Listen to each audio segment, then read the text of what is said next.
شور ہے ہو گئے دنیا سے مسلمان نابود، شور ہے ہو گئے دنیا سے مسلمان نابود، ہم یہ کہتے ہیں کہ تھے بھی کہیں مسلم موجود، وضع میں تم ہو نصارا تو تمدن میں ہنود، وضع میں تم ہو نصارا تو تمدن میں ہنود، یہ مسلمان ہیں جنہیں دیکھ کے شرمائیں یہود۔ عزیزان گرامی، بزرگوں اور دوستو، ابھی ہم لوگ شب برات کی عبادت سے فارغ ہوئے ہیں۔ شب برات پر لوگوں نے عبادتیں کی ہیں، اللہ کو راضی کرنے کی کوشش کی ہے، اور کل جو دن گزرا ہے یکم اپریل یعنی اپریل کی پہلی تاریخ، یہ تاریخ بھی کچھ اس طرح کی ہے کہ اس کے بارے میں بھی الگ سے آپ کو کچھ باتیں بتلانا بہت ضروری تھا، مگر چونکہ وہ دن گزر چکا، اب اس کے بارے میں بتلانے سے کوئی فائدہ نہیں ہے، اس لیے اس کے بارے میں بھی کوئی بات نہیں بتلائی جائے گی۔ قرآن کریم کی جو آیت میں نے آپ کے سامنے پڑھی ہے، آج اسی کے بارے میں دو چار باتیں 2 سال کے بعد آپ کے سامنے بیان کرنے کی کوشش کروں گا، کیونکہ جیسا کہ آپ کو معلوم ہے کہ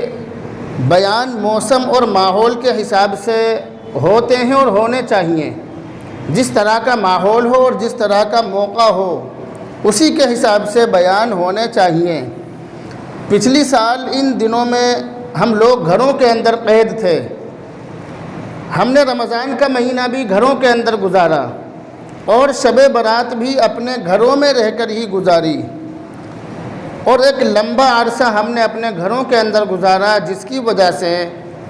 رمضان المبارک کے بارے میں جو باتیں آپ کے سامنے بتلانی تھی وہ بتلا نہیں سکے تھے۔ اس لیے دوبارہ 2 سال کے بعد وہ خوش نصیب لمحہ اور خوش نصیب موقع آ ہی گیا کہ جس موقع پر آپ کو یہ تمام باتیں بتانا بہت ضروری تھا، اور بہت زیادہ ضروری ہے،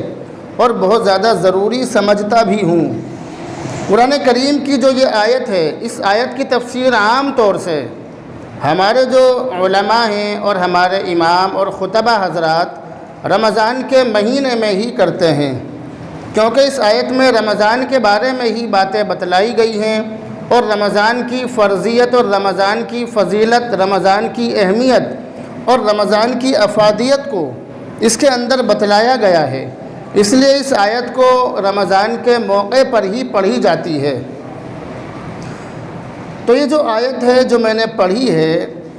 اس آیت کو پڑھتے ہی آپ حضرات سمجھ جاتے ہیں کہ واقعی رمضان کے بارے میں ہی کچھ بیان ہوگا۔ رمضان کا مہینہ ہے، رمضان کا مہینہ نہیں ہے، آپ یاد رکھیے،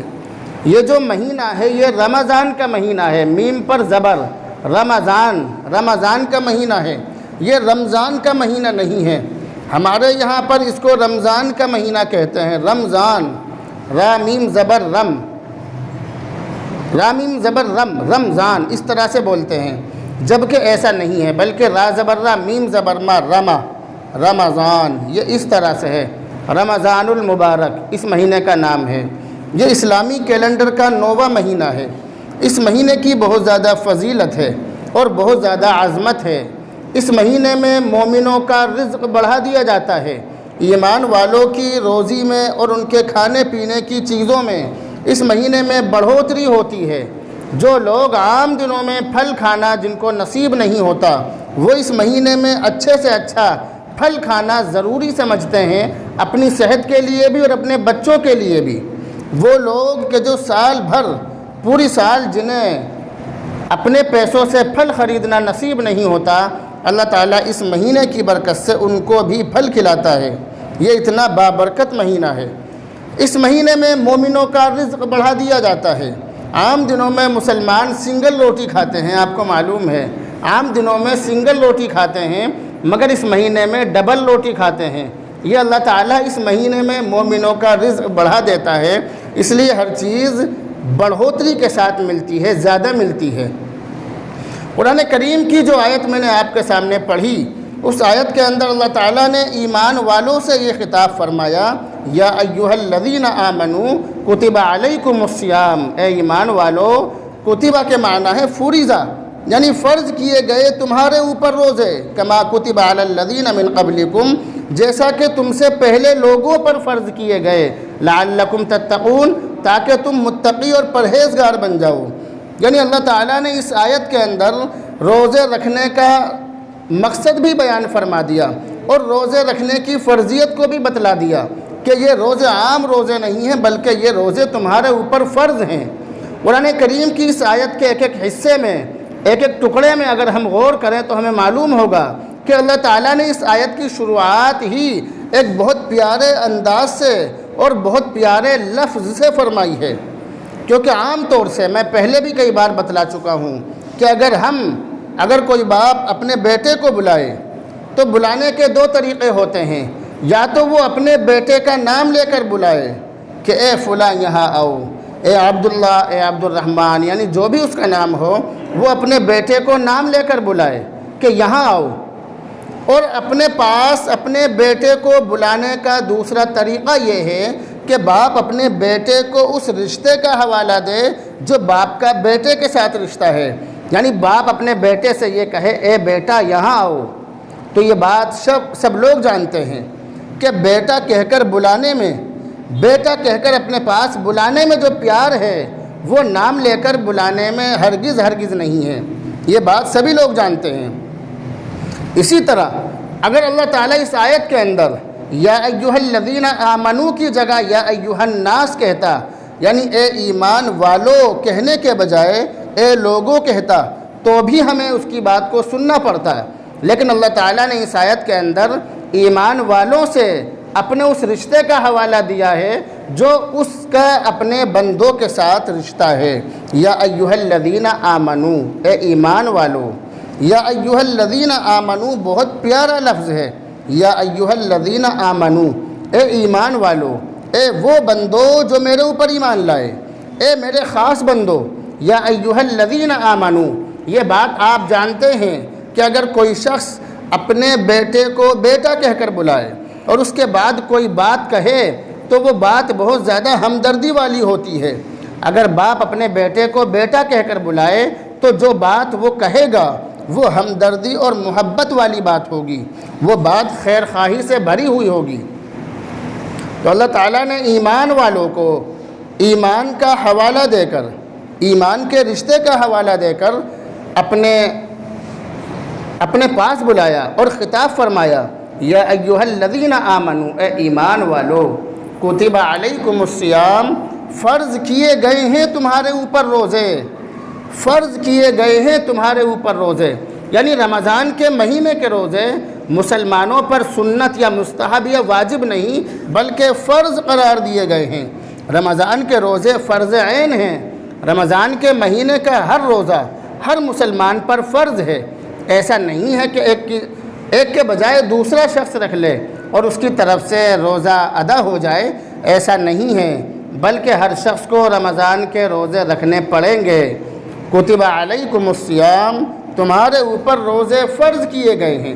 کما کتب علی الذین من قبلکم، جیسا کہ تم سے پہلے لوگوں پر فرض کیے گئے۔ اب اس آیت کے اندر سوچنے والی بات یہ ہے کہ اللہ تعالیٰ کو اپنا جو حکم تھا، اپنی جو بات تھی وہ بتلا دینی چاہیے تھی اور پہلے والے لوگوں کی بات بتانے کی ضرورت نہیں تھی کہ تم سے پہلے لوگوں پر بھی روزے فرض تھے، بلکہ اگر اللہ تعالیٰ یہ کہہ دیتا کہ روزے تم پر فرض کیے گئے ہیں، تمہیں روزے رکھنے ہیں، تو بھی ہم لوگ روزہ رکھ لیتے۔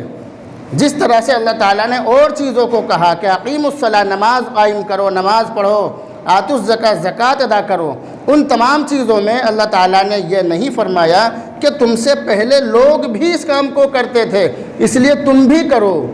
ایسا اور چیزوں میں نہیں ہے۔ لیکن اللہ تعالیٰ نے روزے کے بارے میں فرمایا، کما کتب علی الذین من قبلکم، کہ میں نے تم پر روزے اسی طرح فرض کیے جس طرح تم سے پہلے لوگوں پر فرض کیے گئے،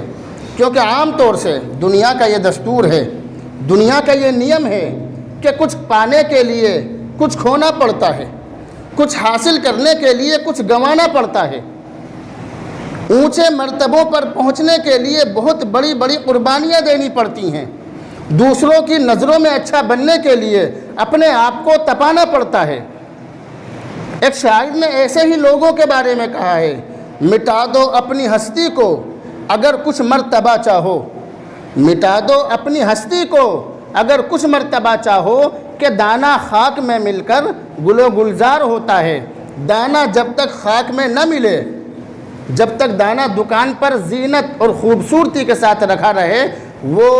گل و گلزار نہیں ہو سکتا۔ جب تک دانے کو مٹی میں نہ ملایا جائے، وہ گل و گلزار نہیں ہو سکتا۔ جب تک کسان دانے کو کھیت میں لے جا کر مٹی میں نہ ملا دے، وہ ترقی نہیں کر سکتا۔ کہ دانہ خاک میں مل کر گل و گلزار ہوتا ہے۔ اگر تمہیں کچھ بننا ہے تو اپنے آپ کو تپانا پڑے گا، اپنے آپ کو تمہیں بہت زیادہ قربانیوں کے ساتھ، قربانیوں کے مرحلوں سے گزارنا پڑے گا، تمہیں بہت کچھ کھونا پڑے گا، کیونکہ دنیا کا یہ دستور ہے، یہ دنیا کا نیم ہے کہ کچھ پانے کے لیے کچھ کھونا پڑتا ہے۔ جن لوگوں نے ترقیاں پائی ہیں، جو لوگ اونچے مرتبوں پر پہنچے ہیں، آپ ان لوگوں کی زندگی اٹھا کر دیکھو، ان لوگوں نے بہت بڑی بڑی قربانیاں دی ہیں، تب جا کر وہ اس مقام پر پہنچے ہیں کہ جہاں پر آپ ان کو دیکھتے ہو۔ لوگ یہ کہتے ہیں کہ مولانا لوگ بڑے مزے لیتے ہیں، پنکھوں کی ہواؤں میں بیٹھتے ہیں، مگر وہ مولانا لوگوں کی زندگیوں کو نہیں دیکھتے کہ وہ اس مقام تک کتنی محنت کے بعد پہنچے ہیں، ان باتوں کو نہیں دیکھتے۔ انسان اونچے مرتبوں پر جو پہنچتا ہے، اس کے پیچھے بہت بڑی بڑی قربانیاں ہوتی ہیں۔ اگر آپ ان قربانیوں کو دیکھو، اگر آپ ان کی زندگیوں کو کھنگالو، جو لوگ اونچے مرتبوں پر پہنچے ہیں، انہوں نے کتنا سنگھرش کیا ہے، کتنی قربانیاں دی ہیں، اگر آپ ان کے بارے میں جانکاری لو تو آنکھوں میں آنسو آ جائیں گے، انسان کے رونگٹے کھڑے ہو جائیں گے کہ انہوں نے ایسی ایسی قربانیاں دی ہیں کہ لوگ آج کے زمانے میں ان کے بارے میں سوچ بھی نہیں سکتے۔ ایسی ایسی قربانیاں دے کر وہ لوگ اونچے مقام پر پہنچے ہیں۔ لوگوں کی مغفرت تو یہ فرماتے دنیا ہیں، کا دستور ہے، جیسا کہ حضرت عائشہ اونچائیوں پر صدیقہ پہنچنے فرماتی کے ہیں کہ لیے ایک رات میں نے بہت آپ بڑی صلی بڑی اللہ علیہ قربانیاں وسلم دینی کو پڑتی بستر ہیں، پر موجود نہیں لوگوں کی پایا، گالیاں میں نے سننی آپ کو پڑتی تلاش ہیں، کیا تو آپ الٹے جنت سیدھے البقیع کھانے کھانے قبرستان میں پڑتے ہیں، موجود تھے، جو بڑی مدینہ بڑی کا قربانیاں قبرستان ہے۔ دینی ہوتی ہیں، چنانچہ حدیث میں راتوں کو آگے جاگنا بہت پڑتا ہے، لمبا ذکر ہے، بھوکا بہت ساری پیاسا باتیں رہنا ہیں حدیث پڑتا کے ہے، اندر، الٹا لیکن ہم سیدھا کھانا صرف پڑتا یہی ہے، بات تب آپ کے جا سامنے کر ذکر آدمی کرنا اونچے چاہتے ہیں مرتبوں پر کہ اللہ کے پہنچتا نبی ہے۔ علیہ یہ دنیا کا دستور ہے۔ تو جب ہم اللہ کے قریب پہنچنا چاہتے ہیں، جب ہم اللہ کے نیک بندوں میں شامل ہونا چاہتے ہیں، جب ہم اللہ کے خاص بندوں میں شامل ہونا چاہتے ہیں، جب ہم جنت میں داخل ہونا چاہتے ہیں، جب ہم یہ چاہتے ہیں کہ اللہ تعالیٰ بغیر حساب کتاب کے ہمیں جنت میں بھیج دے، تو ہمیں بھی قربانی دینی پڑے گی، ہمیں بھی کچھ کرنا پڑے گا، ہمیں بھی وہاں تک پہنچنے کے لیے بہت کچھ ہونا پڑے گا۔ یہ دنیا کا دستور ہے، یہ دنیا کا نیم ہے، اس نیم سے ہر شخص کو گزرنا پڑے گا۔ اگر اسے اونچے مرتبوں پر پہنچنا ہے تو بڑی بڑی قربانیاں دینی پڑیں گی، تب جا کر وہ کچھ کر سکتا ہے۔ یہ دنیا کا دستور ہے۔ کما کتب علی الذین من قبلکم، میں آپ سے یہ بتلا رہا ہوں کہ اللہ تعالیٰ نے صرف روزوں کے بارے میں ہی کیوں فرمایا کہ میں نے تم پر روزے اسی طرح فرض کیے جس طرح تم سے پہلوں پر فرض کیے تھے۔ اللہ تعالیٰ نے صرف روزے کے بارے میں کیوں فرمایا؟ وہ اس لیے فرمایا کہ روزہ ایک ایسی عبادت ہے کہ بڑی بڑی داڑھیوں والے، لمبے لمبے کرتے والے، دیکھنے میں حاجی اور نمازی، رمضان کے مہینے میں چائے کی دکانوں پر اور ہوٹلوں پر کھلم کھلا کھاتے پھرتے ہیں۔ رمضان کے مہینے میں ایک روزہ رکھنے کی انہیں توفیق نصیب نہیں ہوتی۔ وہ مسلمانوں کو اور مذہب اسلام کو بدنام کرتے ہیں،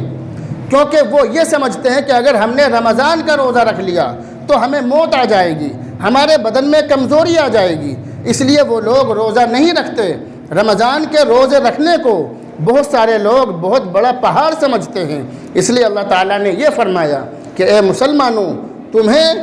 میرے اوپر احسان جتلانے کی ضرورت نہیں ہے کہ ہم اللہ کے لیے روزہ رکھ رہے ہیں۔ یاد رکھو، تم سے پہلے جتنے بھی لوگ تھے، تم سے پہلی جتنی بھی امتیں تھیں، تم سے پہلے جتنی بھی جماعتیں دنیا کے اندر گزری ہیں اور جو دنیا کے اندر موجود ہیں ان سب پر روزہ تھا، وہ تمام امتیں روزہ رکھتی تھی۔ تو ایسا نہیں ہے کہ مسلمان یہ سمجھے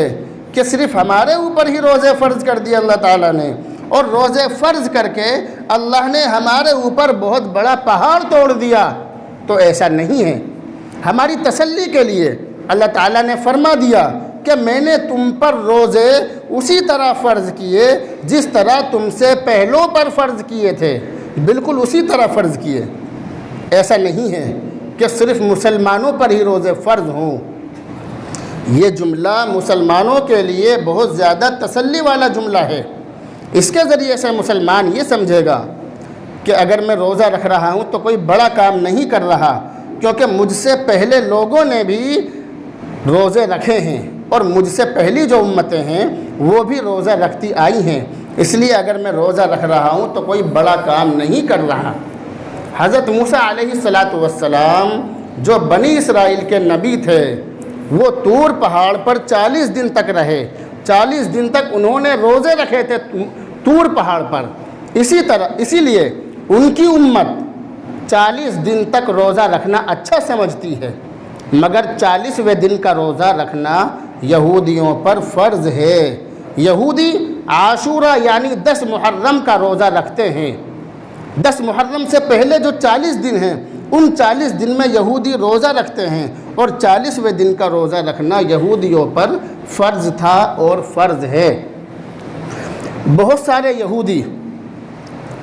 روزے میں بہت زیادہ سختی کرتے ہیں، بہت زیادہ سختی کے ساتھ روزے رکھتے ہیں۔ مئی کے مہینے میں جو یہودی روزہ رکھتے ہیں وہ اشراق سے روزہ رکھتے ہیں، اور رات کا پہلا تارا نکلنے تک وہ لوگ روزہ رکھتے ہیں۔ وہ لوگ روزے کی حالت میں کھانے پینے سے اور بہت ساری چیزوں سے پرہیز کرتے ہیں۔ یہودی 10 محرم کا روزہ رکھنا اپنے لیے فرض سمجھتے ہیں۔ یہودیوں کی دیکھا دیکھی حضرت عیسیٰ علیہ السلام بھی یہودیوں کے بعد تشریف لائے، وہ بھی 10 محرم کا روزہ رکھتے تھے۔ ان کے ماننے والے بھی 10 محرم کا روزہ رکھتے تھے۔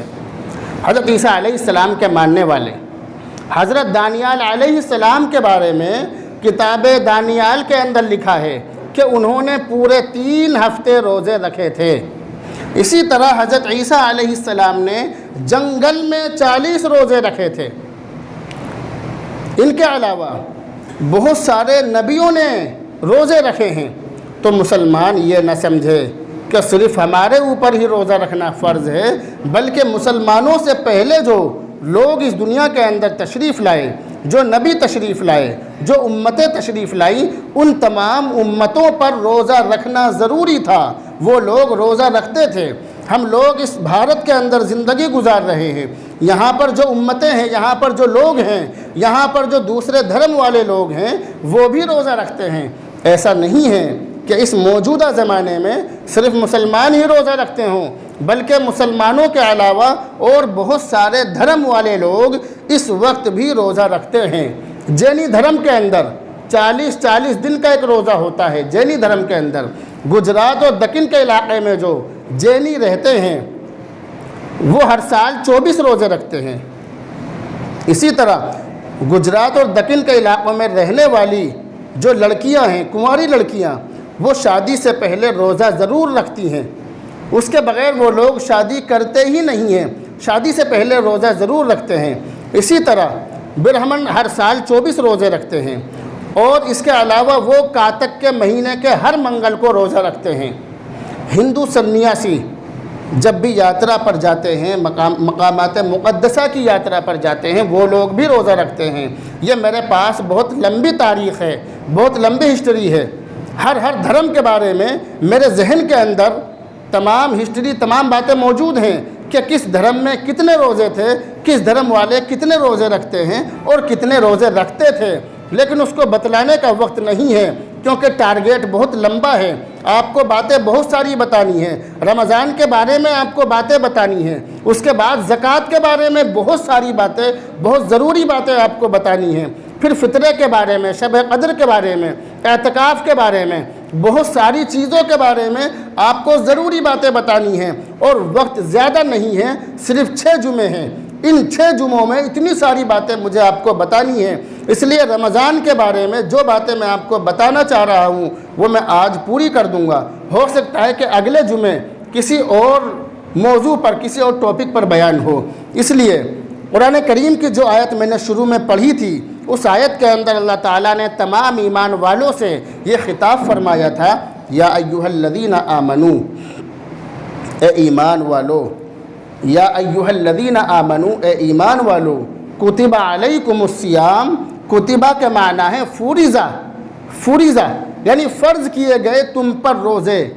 کما کتب علی الذین من قبلکم، بالکل اسی طرح، کما کے معنی ہے بالکل اسی طرح جیسا کہ تم سے پہلوں پر فرض کیے گئے۔ یہ تو اللہ تعالیٰ نے ہمارے سامنے بتلا دیا کہ تم پر میں نے روزے فرض کیے اور اسی طرح کیے جس طرح تم سے پہلوں پر فرض تھے، لیکن اللہ تعالیٰ آگے اس کا مقصد بیان فرما رہا ہے، لعلکم تتقون، کیونکہ انسان یہ سمجھے گا کہ روزہ فرض کرنے کا مقصد کیا ہے، وہ ہمیں بتلایا جائے۔ انسان سوال کر سکتا ہے، اللہ تعالیٰ نے تمام سوالوں کا جواب قرآن کے اندر دے دیا ہے، لعلکم تتقون، روزے تم پر اس لیے فرض کیے تاکہ تم متقی بن جاؤ، تاکہ تم پرہیزگار بن جاؤ، تاکہ تم اللہ کے فرما بردار بن جاؤ، تاکہ تم اللہ سے ڈرنے والے بن جاؤ۔ یہ جو مہینہ ہے، اس کے اندر جو ہم روزہ رکھتے ہیں اس کو عربی میں صام کہتے ہیں، صومن، صومن کے معنی ہے روزہ، اور سامہ بنا ہے سیامن سے۔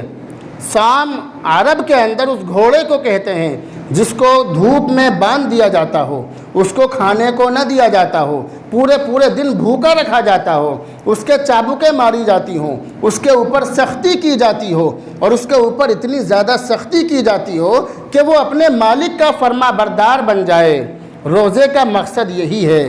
کہ اللہ تعالی ہم پر اتنا اس طرح سے ہمیں رکھنا چاہتا ہے، ہمیں اتنا زیادہ صاف کرنا چاہتا ہے، ہمارے دل کے اندر سے دنیا کی محبت اور دنیا کی تمام چیزوں کی محبت اتنی زیادہ نکال دینا چاہتا ہے، ہمیں بالکل اتنا صاف کر دینا چاہتا ہے کہ ہم اللہ کے فرما بردار بن جائیں، اللہ تعالیٰ کی باتوں کو ماننے والے بن جائیں۔ اور اگر آپ غور کریں تو معلوم ہوگا کہ ہم جتنے بھی نیک کام کرتے ہیں، ہم جتنی بھی عبادتیں کرتے ہیں، اگر آپ مجھ سے یہ سوال کریں کہ ہم جتنی بھی عبادتیں کرتے ہیں ان تمام عبادتوں کا مقصد کیا ہے، تو قرآن کریم کے اندر تمام عبادتوں کا ذکر کرنے کے بعد اللہ تعالیٰ نے ارشاد فرمایا، لعلکم تتقون۔ اللہ تعالیٰ نے جو انسان کو پیدا کیا ہے، انسان کو پیدا کرنے کا مقصد بھی یہی ہے، لعلکم تتقون۔ قرآن کے پہلے پارے میں لکھا ہے، یا ایھا الناس اعبدوا ربکم الذی خلقکم، اے لوگو ڈرو اس رب سے، اس رب کی عبادت کرو جس نے تمہیں بھی پیدا کیا اور تم سے پہلوں کو بھی پیدا کیا، لعلکم تتقون، تمہیں اس لیے پیدا کیا کہ تم اللہ سے ڈرنے والے بن جاؤ۔ روزے کا مقصد بھی تقویٰ ہے، نماز پڑھنے کا مقصد بھی تقویٰ ہے، قربانی کرنے کا مقصد بھی تقویٰ ہے۔ قرآن کے اندر لکھا ہے حج کرنے کا مقصد بھی تقویٰ ہے۔ قرآن کے 17ویں پارے میں لکھا ہے، وَمَن يُعَظِّمْ شَعَائِرَ اللَّهِ فَإِنَّهَا مِن تَقْوَى الْقُلُوبِ، کہ جو حج کی اور حج کی چیزوں کی عزت کرتا ہے، فَإِنَّهَا مِن تَقْوَى الْقُلُوبِ، یہ دلوں کے تقوی سے ہوتا ہے، یہ دلوں کے تقوی سے ہوتا ہے۔ تو انسان جو بھی نیک کام کرتا ہے، تمام نیک کاموں کا مقصد زور سے بول کے بتائیے کیا ہے؟ زور سے بول کے نہیں سمجھے؟ ہر نیک کام کا مقصد تقویٰ ہے، تقویٰ یعنی ہمارے اندر اللہ کا ڈر پیدا ہو جائے، ہم اللہ سے ڈرنے والے بن جائیں، اللہ کی عبادت کرنے والے بن جائیں، اللہ کے حکموں پر چلنے والے بن جائیں۔ جب وہ کہے چل تو چلیں، جب وہ کہے کہ رک جا تو رک جائیں، جب وہ کہے کہ نماز کے لیے اٹھو تو اٹھ جائیں، اور جب وہ کہے کہ نماز سے اٹھ جاؤ، نماز کا وقت نہیں رہا تو نماز چھوڑ دیں، جب وہ کہے کہ قربانی کرو تو قربانی کریں، اور جب وہ کہے کہ ٹائم ختم ہو چکا تو قربانی نہیں کرنی ہے، جب وہ کہے کہ حج کے دن آ چکے حج کرو تو حج کرنا ہے، اور جب وہ منع کر دے تو حج نہیں کرنا ہے۔ ہر چیز کے بارے میں مسلمان کے اندر یہی مقصد پیدا ہونا چاہیے کہ مسلمان کی عبادت کا مقصد کیا ہے؟ تقویٰ ہے۔ زور سے بولو سارے،